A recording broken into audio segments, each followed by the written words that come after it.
সম্প্রতি আফগানিস্তানের সীমান্তবর্তী পাকতিকা প্রদেশে বিমান হামলা চালায় পাকিস্তান।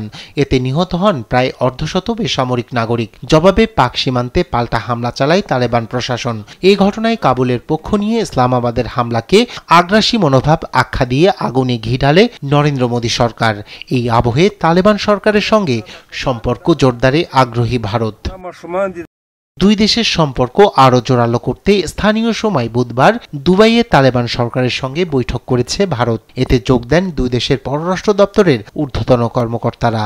এতে উভয় দেশের মধ্যে সহযোগিতা বৃদ্ধিতে জোর দেওয়া হয়। সেই সঙ্গে দুই দেশের কর্মকর্তারা মানবিক সহায়তা, স্বাস্থ্য, ব্যবসা বাণিজ্য ও উন্নয়ন সহায়তা, খেলাধুলা, সাংস্কৃতিক বন্ধন সহ আঞ্চলিক নিরাপত্তায় কাজ করার অঙ্গীকার করেন। বৈঠকে ভারতের পররাষ্ট্র সচিব বিক্রম মিশ্রি দুদেশের সীমান্ত নিরাপত্তা নিয়েও আলোচনা করেন।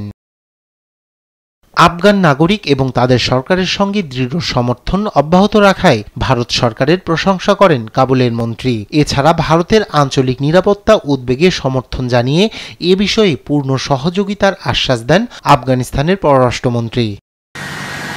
এদিকে 2021 সালে যুক্তরাষ্ট্র আফগানিস্তান থেকে মার্কিন সেনা প্রত্যাহার করে নিলে দেশটির পশ্চিমা সমর্থিত সরকারকে ক্ষমতাচ্যুত করে তালেবান। তবে কোনো দেশই এখন পর্যন্ত এই তালেবান সরকারকে স্বীকৃতি দেয়নি। ভারতের পক্ষ থেকেও মেলেনি স্বীকৃতি। উল্টো তালেবান নিয়ন্ত্রণ নেওয়ার পর কাবুলে তাদের দূতাবাস বন্ধ করে দেয় ভারত।